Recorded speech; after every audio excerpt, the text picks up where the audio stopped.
En el ruido de la vida, en la normalización de la violencia y la intransigencia del ser humano, las heridas de las víctimas y las amarguras de los abusadores se escabullen en los hogares y en las familias. Levanta propone un acercamiento integral, uno desde adentro, desde los lugares donde solamente Dios puede entrar. Conversemos.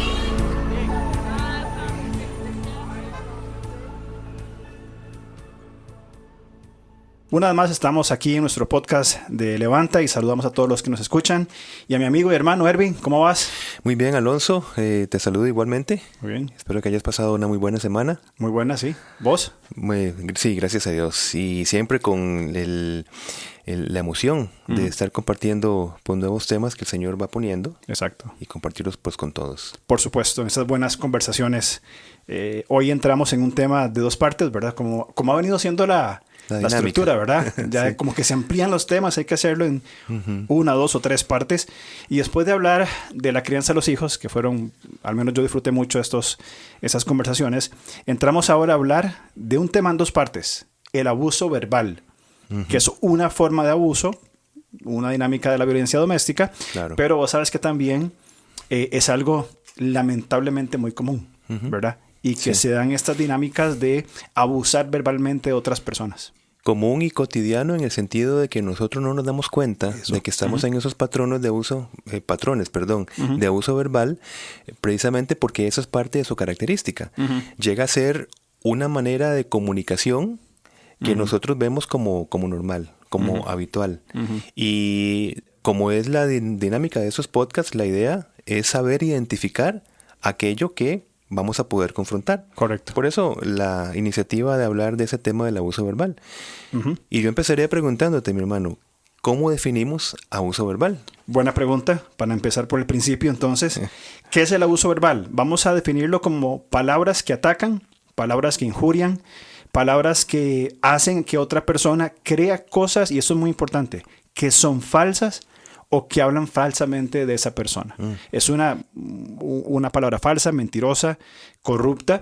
Y algo muy interesante es que el abuso verbal es parte de la violencia psicológica. Lo que compone el concepto en sí, muy amplio de violencia psicológica, que ya lo hemos hablado, entra en esta dinámica el abuso verbal. Así es. Es importante eso que resaltaste, ¿verdad? De que crea cosas que son falsas.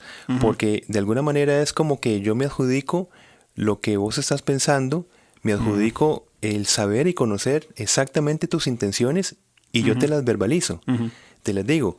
Y el conflicto empieza cuando realmente no coinciden con tu experiencia. Pero yo insisto que es así y hay manifestaciones de enojo, de rechazo, de hostilidad, porque vos no estás creyendo lo que yo estoy pensando. Cómo son las cosas. Claro. Ahí eso es lo que vamos a desarrollar y de hecho se bloquea algo muy importante, que es la necesidad de entender a la otra persona y la necesidad de ser entendidos. Es una necesidad básica en la comunicación. Correcto. Qué frustrante es cuando nosotros conversamos y yo me quedo con la sensación, primero, de que yo no fui entendido, uno, y otro, de que vos estás asegurando algo que realmente no corresponde con lo que yo creo. O sea, las dos vías de comunicación están truncadas. Así es. Tanto lo que se emite como lo que se recibe. Sí. Ahora, algo que es lamentable es que dentro de la relación de pareja matrimonial, que es nuestro marco común de conversación, es lógico y evidente que van a haber diferencias entre el esposo y la esposa, ¿cierto? Van a haber diferencias de opiniones, etc. Y se pueden discutir de una forma sana, es decir, en una conversación, en un diálogo, un intercambio de ideas limitadas al respeto, a la proactividad, el beneficio común, diferente a las peleas, ¿verdad? Es que vos siempre dejás los zapatos tirados, es que vos nunca, etcétera. Que creo que es importante marcar esa diferencia entre una sana discusión matrimonial proactiva y formas de abuso verbal dentro de la pareja que se han normalizado, lamentablemente. Es muy, muy, muy de acuerdo. Nosotros pensamos que el conflicto es cuando no se discute, cuando no se piensa diferente. No, de hecho el conflicto es eso. Claro. Y es bueno. Y es necesario. Sí, claro. Voy a decir necesario, no bueno. Es necesario, correcto. Buena palabra. Y el problema es cuando en medio de esa discusión de las diferentes opiniones está implícito el deseo o el pensamiento de que lo que yo creo y lo que yo pienso es lo que tiene que prevalecer siempre, en todas las circunstancias. Entonces, lejos de ser un conflicto donde se empiezan a revisar ambas cosas, que Exacto. ambas cosas deben ser corregidas, es como implantar un solo modelo, un solo diálogo, un monólogo, y luchar de verdad, un sistema de control, Eso. pero arduo, donde al final yo tengo que tener la sensación de que gané. Así que cualquier conflicto es como decir, bueno, hay dos competidores. Yo tengo que luchar por ganar. Tengo que decir la última palabra y no puedo permitir otra cosa. Es muy importante dos palabras que dijiste, bueno, todo lo que dijiste es muy importante, lógicamente, pero resalto dos palabras que mencionaste, implantar y control. Son dos palabras claves dentro de los conceptos de la violencia doméstica, y hablamos de violencia doméstica, implica abuso psicológico, y dentro del abuso psicológico implica el abuso verbal. Entonces, dirías, como mencionaste, y reafirmo lo que dijiste, es un asunto de control. Es un asunto de control para poder mantener sobre el otro, y también, a la vez que controla, va a negar el deseo de dominar al otro. Eso es muy importante lo que estás diciendo, sí. Muy, muy importante. Claro, porque cierra la puerta a lo que ya dijimos anteriormente, a la verdadera comunicación e intimidad. Entonces, el amor íntimo, que depende de la frecuencia y la profundidad de las experiencias compartidas, ya no va a funcionar en esta dirección de reciprocidad y una creación conjunta, ¿verdad? De ideas, de intercambios, de opiniones que enriquecen en vez de entorpecer, ¿verdad? Buenísimo. Esto que estás diciendo es fundamental, porque aquí de negar ese deseo es esa contradicción. Ajá. Realmente el deseo es dominar, tener el control de la situación, de las experiencias, de la realidad de la otra persona. Eso está allí. Eso es, de hecho, esa es como la esencia del abuso verbal. Pero por otro lado, la confusión que se maneja en todo esto es que, a pesar de que la intención es bastante clara, el abusador va a estar, o la abusadora, va a estar constantemente negando que esa es la intención. Ajá. Por ejemplo, que vos me digas a mí, vos estás enojado, por ejemplo. Yo cuando yo te respondo, no, yo no estoy enojado, usted se está inventando que yo estoy enojado. Ahí hay una negación de la realidad, una realidad interpersonal. Y esta confusión es característica en las agresiones verbales. Y como bien dijiste, es que dijiste algo tan importante, impide esa intimidad. Que la intimidad, ¿qué es? Como nos explicabas, la reciprocidad, o sea, una correspondencia mutua y la creación conjunta. Exacto. Entre los dos vamos resolviendo tal situación, uno aporta, el otro asimila lo que la otra persona aporta, también aporto, y esa dinámica se pierde totalmente en una agresión verbal. Claro, entonces, por la falta de aporte de dos partes, se impone el pensamiento unilateral controlador de una parte a través de la expresión verbal. Exactamente. Y hay un abuso porque la persona, vamos a redundar, la persona abusada se queda callada, no puede decir nada porque el otro, el abusador o la abusadora implantaron falsedades en la otra persona y destruye el vínculo matrimonial. Génesis 2:25, en ese tiempo el hombre y la mujer estaban desnudos, pero ninguno de los dos sentía vergüenza. Hay una unidad. El versículo tal vez que se pasa por alto muchas veces, pero esta esencia de una situación de vulnerabilidad, de la desnudez dentro del matrimonio, y los dos estaban bien, no tenían mayor conflicto por la unidad, por el complementarismo que se desarrolla en esas condiciones matrimoniales. Qué bueno. Qué bueno esto. Recuerdo lo que dice Pablo en Efesios 5:28, que el que ama a su mujer, a sí mismo se ama. Conectándolo con lo que vos estás diciendo, es porque devaluar a la pareja realmente es devaluarnos a nosotros mismos. El no corresponderse con el otro no solamente es un ataque, lógicamente, hacia el otro, pero es un ataque hacia nosotros, al diseño con que Dios nos hizo. Porque Dios no nos hizo de una manera individual. O sea, no es bueno que el ser humano esté solo. Correcto. Entonces, cuando yo no valido a la otra persona por esa herramienta de la agresión verbal, es decir, yo soy el que prevalezco siempre, entonces me estoy atacando a mí mismo. Otra vez, como lo dice Pablo, ¿verdad? Si amo, si valido, si recibo, si me nutro de la otra persona, realmente me estoy amando a mí mismo.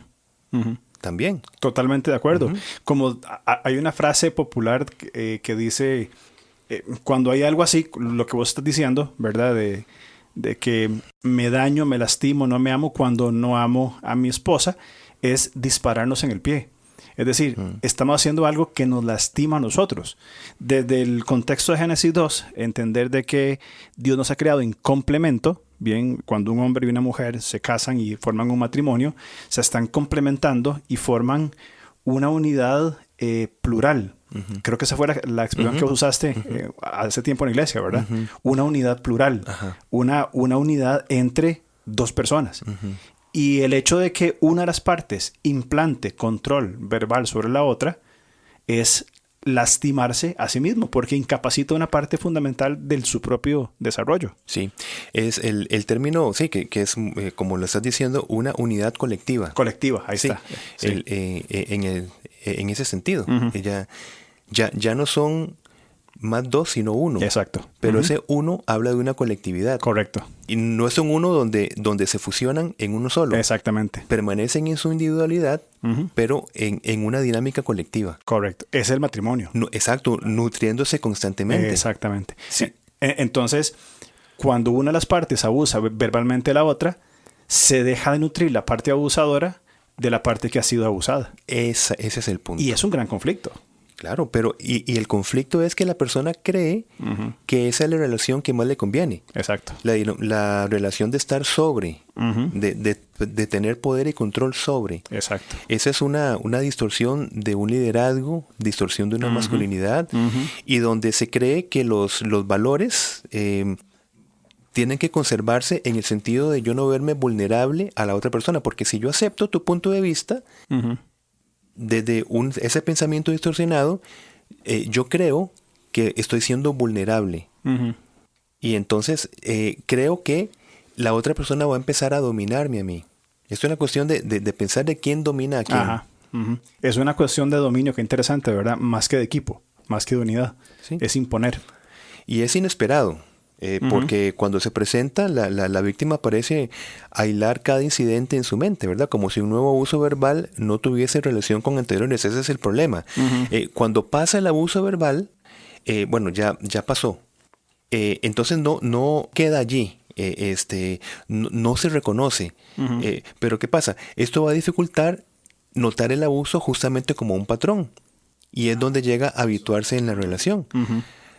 Es posible que personas puedan estar pasando años en una relación que piensan que es normal, pero identificando cuando hay fuentes externas que empiezan a explicarle a la víctima cuáles son las características del abuso verbal y las características de una persona abusada, y siempre decimos esto en las dos vías, ¿verdad? Un hombre abusado verbalmente o una mujer abusada verbalmente. Correcto. Es allí donde se dice, yo no me he dado cuenta de esto, porque yo pensé que el problema estaba en mi percepción.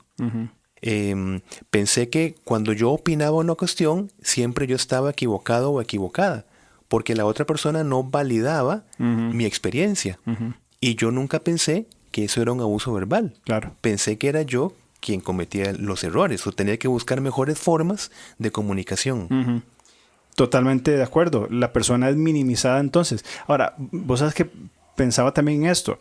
Probablemente sea común o se normalice el abuso verbal debido a que hay una más probable simetría entre las dos personas en conflicto. Porque cuando hay un abuso físico, hay una asimetría, es decir, hay una mayor... el físico del hombre usualmente es más grande y tiene más fuerte que una mujer, ¿verdad? Usualmente, sí. ¿Verdad? Por cualquiera ahí que salga con Hannah Gabriel o algo así, ¿verdad? Por ahí, usualmente. Pero en el tema verbal hay una simetría, es decir, la pareja puede, para decirlo popularmente, puede tirarse igual. Sí. Pueden hablar igual. Claro. No dan el paso aún a otras formas de violencia, pero quizás se normaliza por esa misma de estamos uno a uno. Es ahí entonces donde el abusador piensa que tiene derecho a expresarse de forma hostil, irónica, hiriente y sobre todo cuando la víctima da muestras de estar entusiasmada, de estar feliz, de estar de buen ánimo, ¿verdad? Y usando tus palabras, él implanta este tipo de control sobre su víctima. Sí, por eso decimos que no se ve venir el abuso verbal. Sí. Imagínate qué fuerte la experiencia, como estás diciendo. Viene una persona entusiasmada por algo, de buen ánimo, a compartir algo, está feliz, pero otra vez, ese estado de felicidad, de equilibrio, de entusiasmo, para la mente abusadora se ve como una amenaza. Y entonces es donde viene la agresión verbal, porque necesita tener el control de la situación. Y el control, pues, a través de las malas situaciones que crea el abuso o el maltrato. Dependencia, miedo, confusión. Y viene, inclusive, hablaba de la violencia física. De alguna manera se prevé la violencia física. Pero ve qué terrible estar en cualquier situación cotidiana, en un paseo, en algo, en lo que sea. Y de repente sale esa frase irónica, hiriente, malintencionada, en cualquier situación, y eso es lo que confunde. La persona dice, yo no sé si compartir o no compartir, si contar o no contar, si opinar o no opinar.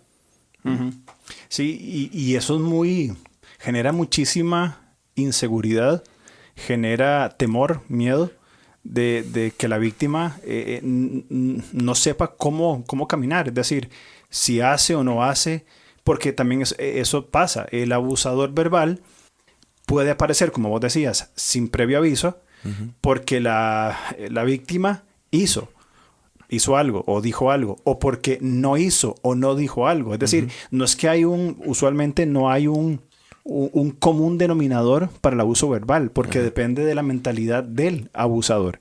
Entonces, la víctima, y esto es complicado y quiero decirlo bien, ¿verdad?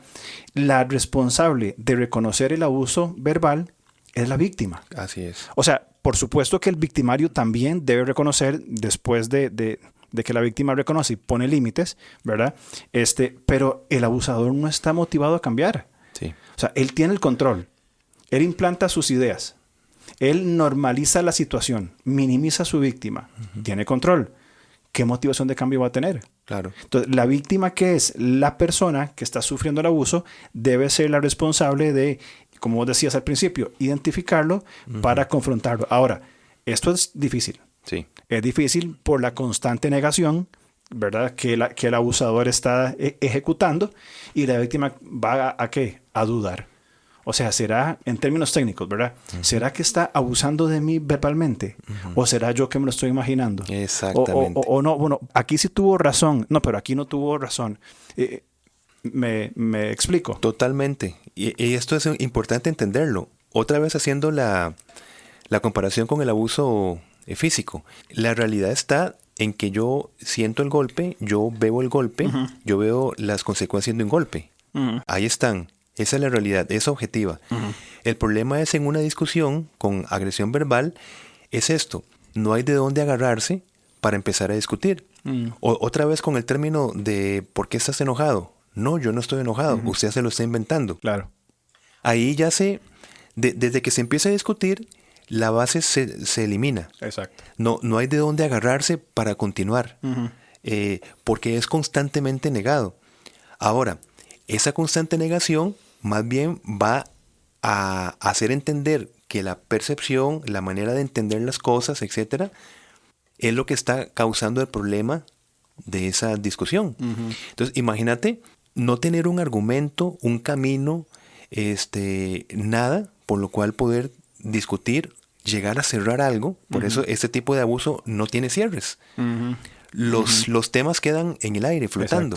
Exacto. Y es una acumulación, y por eso es que la confusión es tan común. El estado de confusión, no sé qué es lo que sucede. Yo estaba seguro o segura de tal cosa, pero ahora me están insistiendo de que eso no pasó, o que eso no es así, o que mis palabras me están diciendo que quise decir algo que realmente yo no quise decir.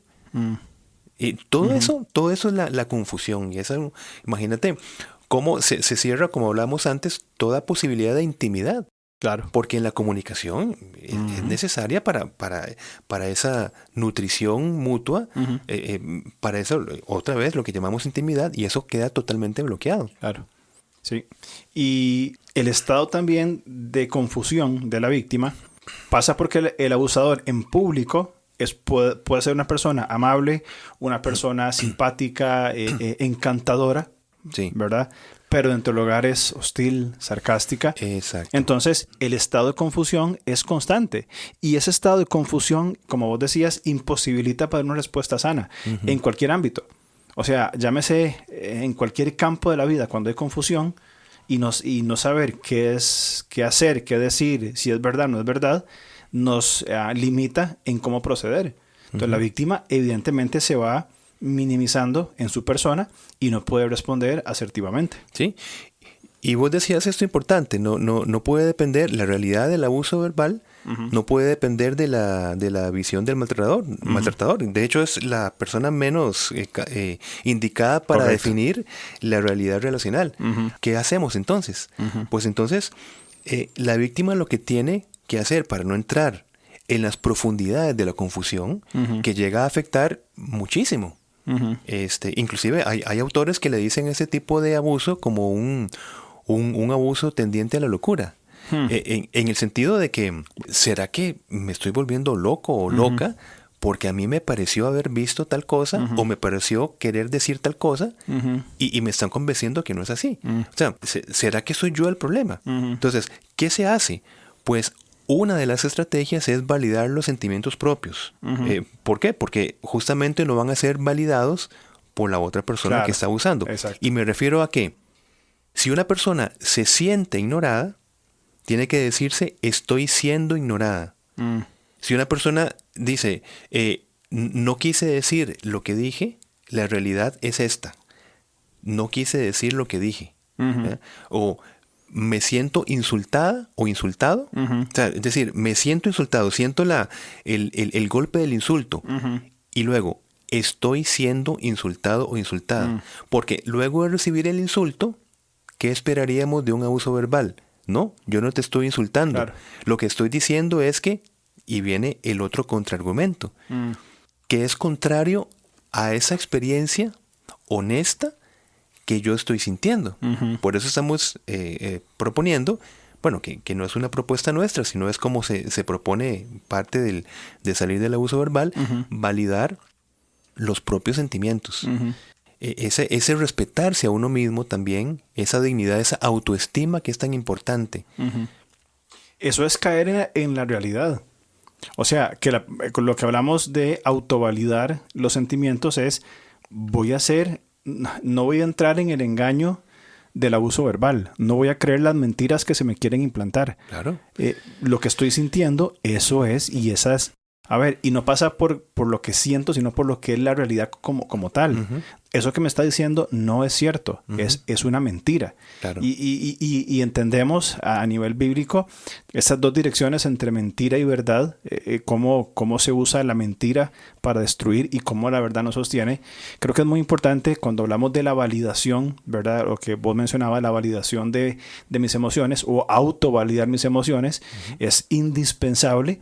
Y aún más, verlo un poco más allá, es que esto es la verdad. Yo no estoy inventándome esto. Eso es lo que realmente sucedió y voy a decidir creer la verdad y no la mentira que se me está imponiendo. Entonces creo que es una buena, lo que vos decís de esta validación, de la autovalidación de las emociones, sumamente importante para salir de este modelo de abuso, ¿no? Claro. Una persona cuando en esa dinámica de intimidad va a decir... me siento triste por lo que me dijiste. Y si la otra persona le dice, lo que pasa es que vos sos muy sensible. Otra vez, el abuso verbal tiene el supuesto de meterse en la mente de la otra persona, adivinar cómo la persona es, definir el ser de la otra persona. Ahora, resulta ser que el problema soy yo porque soy muy sensible. Entonces, no tengo la oportunidad de externar mis sentimientos y decir, me siento herido por lo que me dijiste. Correcto. Otra vez, no, no es eso. El problema no es eso. El problema es que usted hace un mundo de todas las cosas. ¿Ves? Hace una tormenta, ¿cómo es? En un vaso de agua. Okay, sí. Listo. Entonces ya están definiendo y están invalidando lo que yo acabo de decir. Exactamente. Me siento triste, me siento herido por algo que tengo la certeza que recibí y que escuché. Porque nadie me lo puede decir porque solamente estamos nosotros dos. Claro. Vos dijiste, el abuso se da en espacio íntimo y ese es el problema. Claro. Cuando la única fuente de validación es la otra persona porque no hay nadie más y la otra persona me dice, mire, eso no es así. Usted no está viviendo lo que está viviendo. ¿A cuál testigo yo me agarro? Es la palabra, una palabra contra la otra. Claro, y si se mantiene, hay una lucha de poder con eso, y luego hay amenaza, y luego viene los otros abusos psicológicos. Exacto. Por ejemplo, como no me entendiste, te voy a dejar de hablar. Exactamente. Imagínate qué confusión más terrible es esto. Sí, y realmente es muy complicado si la víctima cede por consideración, porque aún lo amo, por lo que sea, entra en ese estado de confusión y algo más que pienso. De ese estado de confusión probablemente va a haber repercusiones.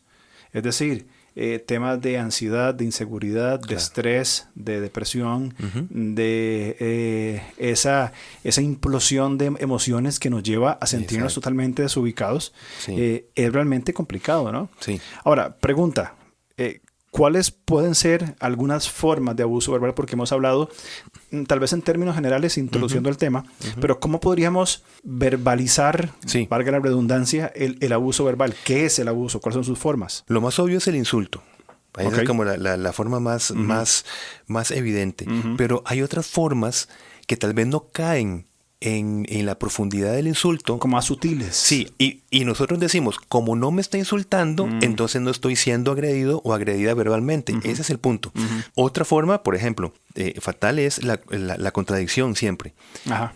Lo que digo, siempre encuentro una contradicción. No, eso no es así. O sea, no se da en esa intimidad un espacio, primero, para analizar y la otra persona para pensar que esto realmente puede mejorar, desarrollar, inclusive corregir lo que yo mismo puedo estar pensando u opinando. No se da esa dinámica, no está ese espacio.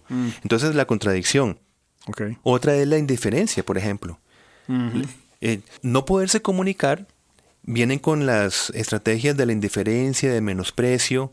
Se acompaña también de otros gestos, por ejemplo, esa comunicación no verbal, pero que es comunicación, donde estoy comunicándole, valga la redundancia, a la otra persona, que puedes estarme diciendo lo que sea, de todas maneras no va a ser tomado en cuenta. Claro. Es decir, yo ya tengo una opinión, yo ya decidí tal cosa. Ya lo que me digas, no importa, si querés hablar, porque lo que me estás diciendo no va a tener ningún peso, por ejemplo, ¿no?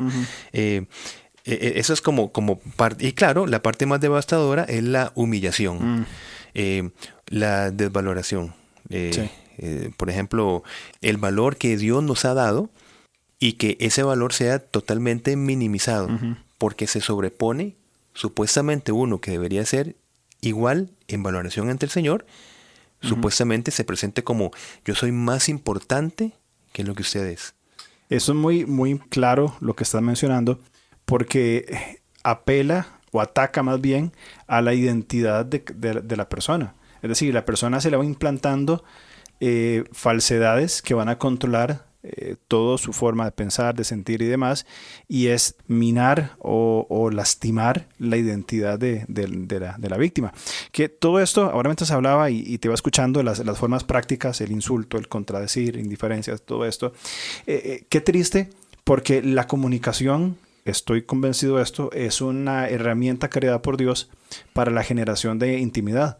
Claro. En toda forma, o sea, en toda relación, a nivel de amigos, gente de trabajo, con Dios mismo y más íntimamente dentro del hogar, puntualmente dentro del matrimonio.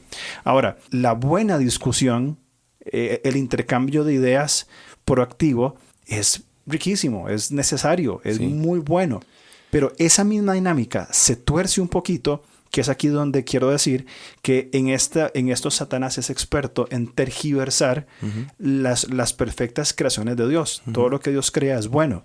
Y Satanás se mete, y sus poderes, como conocemos, se meten, nuestra carnalidad se mete, y lo bueno que Dios ha diseñado es tergiversado para destruir. El ladrón viene para hurtar, matar y para destruir. Sí. Entonces, este espacio de comunicación que debería ser para crecer, para enriquecernos mutuamente, para ser mejores, tanto a nivel personal como a nivel de pareja, son espacios de destrucción. Sí. O sea, es frustrante. Y ahora que estás diciendo este papel del adversario de Satanás, también una característica de ese tipo de agresión es no compartir información precisa, por ejemplo, o retener información. ¿Cuántas parejas tratamos nosotros en el sentido de que, en este caso, uno de los cónyuges que está abusando verbalmente, parte del abuso verbal es no compartir información precisa? Exacto. O no compartir información, sea información financiera, de cómo están las finanzas de la familia, por qué se gastó tanto dinero. Ahora, ¿por qué llegaste a tal hora? Exacto. No, dejémoslo así. Estás queriendo iniciar una pelea, ¿verdad? Por ejemplo, ¿ves? Entonces, ¿ves cómo se desvía? Por medio de una agresión verbal, por falta de información, yo no tengo por qué darle a usted explicaciones de nada. Eso es una agresión verbal al nivel del insulto, a nivel de la humillación. Por eso que te digo que es un tema amplísimo, que, como siempre decimos, estamos inquietando para poder para abrir el espacio de conversación. Claro. Entonces, hablamos de que formas de abuso verbal: insulto, contradicción, indiferencia, humillación. Mencionaste también el retener información importante, y todo eso genera confusión. Totalmente, o sea, es el punto donde la víctima, y me quedé ahí picado con lo que dijiste, de que los expertos lo llaman que llevan a estados de locura. Sí. Llegar a preguntarnos, o sea, que la víctima diga, ¿será que yo estoy loco? O sea, ¿será que yo no me doy cuenta de las cosas? Y qué triste que eso se dé dentro de una relación donde la intimidad debería ser para beneficio de ambos, ¿verdad? Correcto. Pues bueno, yo creo que, mi hermano, este tema da para mucho, ¿verdad? Y creo que ya en el otro programa podemos seguir ampliando más este tema. Quedémonos con esto que estás diciendo, que crea confusión. Que se intenta hablar de una situación abusiva, pero el agresor suele mostrarse enojado, sorprendido. Mira, no tengo ni idea de lo que me estás diciendo, por ejemplo. Así que ante el abuso, la víctima no tiene nada específico a lo que enfrentarse, ¿verdad? Entonces, quedémonos por ahí, porque algo que el abusador no va a hacer es reconocer o pedir disculpas o pedir perdón o reconocer su error o reconocer sus sentimientos. O sea, invalida todo. Por eso es bueno quedarnos con el sentido de confusión. Bueno, ¿qué estará pasando entonces? ¿Será lo que yo estoy diciendo, lo que no estoy diciendo, etcétera? ¿Será que no me doy cuenta de las cosas que digo o hago? ¿Veo otras cosas? ¿Es fruto de mi imaginación? ¿Soy una exagerada o un exagerado? No tengo sentimientos o emociones. Tengo que empezar a trabajar en mejores formas de comunicarme, va a decir la persona. No es eso. ¿Será que no estoy complaciendo a mi esposo, a mi esposa? Entonces voy a mantenerlo tranquilo para que... Y por más palabras dulces que hayan, siempre habrá abuso. No sirve. Exactamente. Nada. Se puede leer un libro de comunicación asertiva y todo esto, ¿verdad? No sirve. No va a servir. Porque el problema sigue en la mente del controlador, que genera confusión. Así es. Hablamos la otra semana entonces. Si lo permite, claro que sí. Perfecto, nos vemos entonces. Acompáñenos entonces. Muchas gracias. Gracias, nos vemos. Chao.